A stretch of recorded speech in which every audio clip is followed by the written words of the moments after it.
Bonjour à tous. Donc, cette vidéo-ci va nous faire démontrer les nouveautés dans Photoshop CC 20, la version 20 et 21, qui sont arrivées dernièrement, depuis novembre 2019, je pense. Ce qu'on va voir aujourd'hui dans cette vidéo, ce sont les paramètres prédéfinis que j'ai sortis ici, du nuancier, du motif, des styles et des dégradés. Vous allez voir qu'on les a mis à cette heure dans des dossiers qui sont chacun dans le programme ici de soit de motifs, de style ou de nuanciers. Si on regarde ici, mettons dans les clairs, on va avoir ici tous les nuanciers clairs et on a une liste pas mal longue, je dirais, là, de choix. Ce que vous pouvez faire, la première chose à faire en partant, je dirais, un coup vous allez ouvrir vos nuanciers, motifs, style et dégradés, allez ici sur les trois petites flèches à droite, cliquez dessus et allez dans motifs irrités et plus. Motifs irrités et plus, ce sont des motifs en extra que Photoshop n'installe pas par défaut, mais que vous pouvez aller chercher et qui va s'installer automatiquement. Si vous regardez bien ici, le dernier motif, c'est un motif personnalisé que j'ai rentré, André01. Et si je clique sur motif irrité et plus, il vient d'apparaître en dessous. Et si je rouvre le dossier, on a de nouveaux motifs ici qui ont été installés tout simplement dans les pierres, du marbre, du granit, du bois, de la rouille. Donc, il y a plusieurs motifs là, qui sont installés, qu'on va pouvoir se servir dans nos photos pour faire des gradés et des choses du genre. Donc, faites ça à chaque ici. Donc, à droite, cliquez sur les trois petits boutons, style, irrité et plus, et ils vont s'ajouter en bas. On va aller voir dans les dégradés ici, dégradés irrités, même chose. Donc, ils ont sûrement dû s'ajouter ici en bas. Donc, on a des nouveaux dégradés qui sont là. Donc, des métaux, on a tous les genres. C'est ça qui est intéressant. Ça grossit notre bibliothèque de paramètres prédéfinis.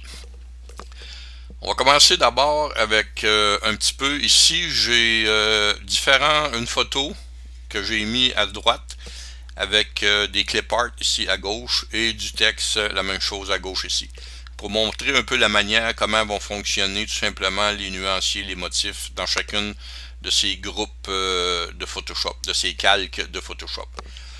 On a trois manières, disons, à peu près d'ouvrir les nuanciers ou de les amener sur notre calque. Exemple, on va aller prendre ici le nuancier, mettons or, on clique dessus, on le maintient et on le descend dans le calque que l'on veut. Et voilà, automatiquement, le nuancier s'applique ici.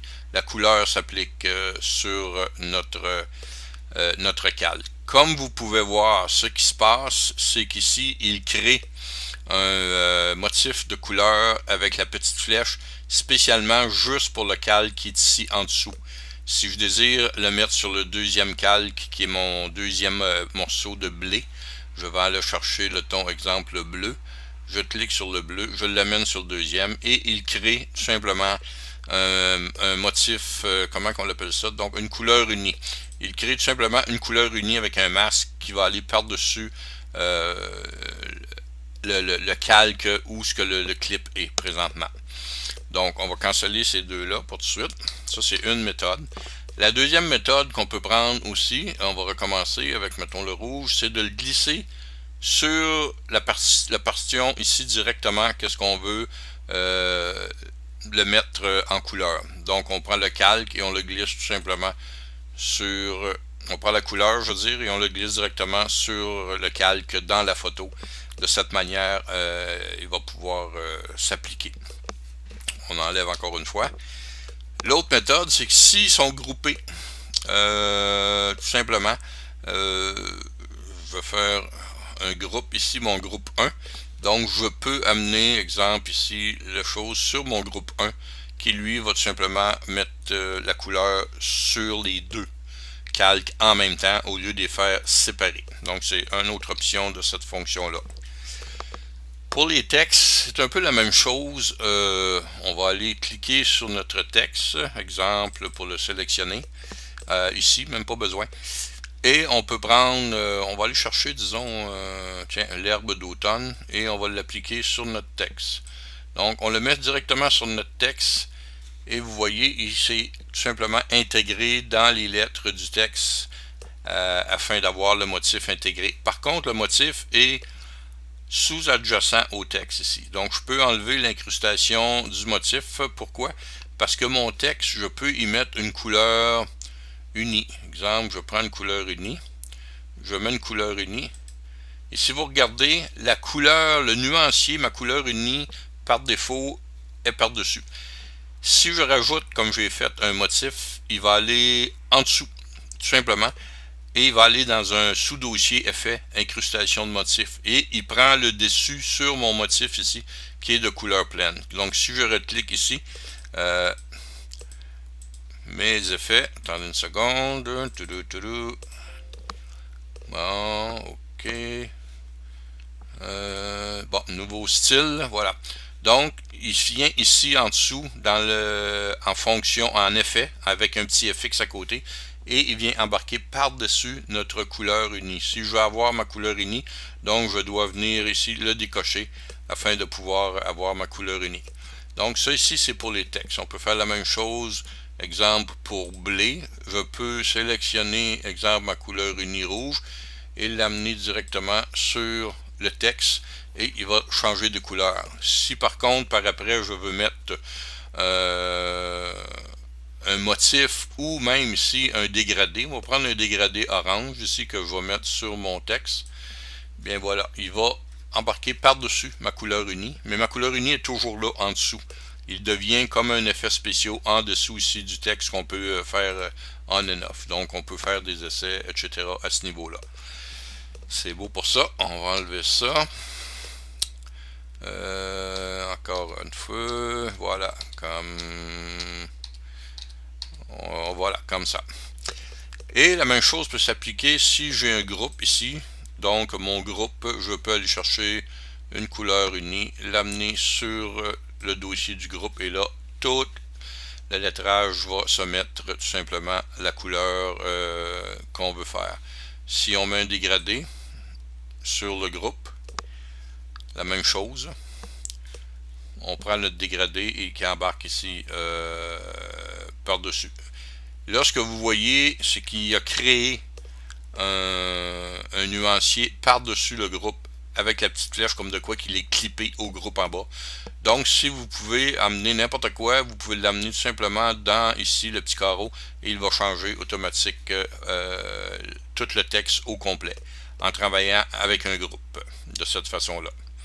On va prendre ça et on va déliter ça pour tout de suite. Attendez un petit peu, voilà. Il reste présentement ma photo. Donc, ma photo, si je veux amener un dégradé exemple sur ma photo, ce que je vais faire, on va prendre ce dégradé-là ici, disons, on va l'amener sur la photo, et il fait encore un calque de couleur clippé sur ma photo. On ne voit plus la photo, naturellement, est en dessous, il faut aller dans les modes de fusion, et tout simplement aller soit dans couleur, qui va nous donner la couleur qu'on veut exactement. Et aussi, en allant dans le fond, vous pouvez jouer un peu sur l'intensité de la couleur, la mettre plus pâle, plus foncée, comme vous désirez le faire. Je crois que c'est pas mal tout là-dessus. On va enlever celle-là ici. Donc, on l'a dit qu'on avait des styles, beaucoup des fourrures ici, exemple, si je mets ça sur le groupe, vous voyez que ça fait comme un genre en bois, si on peut dire. On peut l'essayer, que ça donnerait sur la photo, mettons, exactement. On va aller voir si dans couleur, ça ne change pas. Voyez-vous, lui ici, il est tout en effet en dessous, donc je ne pourrais pas ajuster et changer ma couleur avec des styles comme fourrure, etc. Là. Ça ne fonctionnerait pas à ce niveau-là. Fait qu'on va l'enlever. Là, je vais passer plusieurs modes de fusion. Ok, avant d'arriver là. Voilà donc. C'est à essayer. Sur certaines photos, ça peut être très beau. Vous pouvez avoir Des dégradés, exemple, ici j'en ai des dégradés d'océan, mettons qu'on peut mettre comme ceci, avec un mode de fusion produit.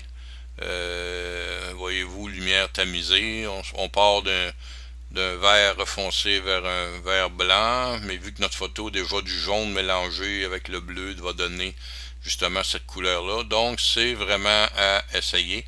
Euh, et après que vous l'avez choisi, vous avez juste à cliquer dessus pour voir les différentes options que ça peut vous donner dans votre image, ce qui peut être intéressant.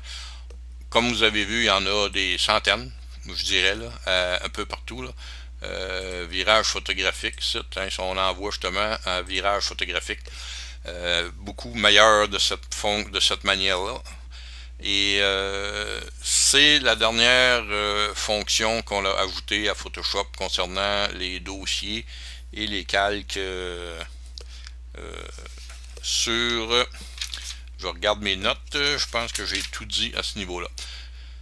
Donc c'est ça, amusez-vous et vous allez voir qu'avec un peu de pratique, vous pouvez modifier vos photos simplement en rajoutant des motifs, un nuancier, des styles ou même des dégradés qui vont devenir très utiles, là, soit dans vos ciels ou même sur des photos de paysages, etc. Fait que c'est tout pour aujourd'hui. Je vous reviens un petit peu plus tard avec un deuxième vidéo sur un autre item de Photoshop. Merci, bonne journée.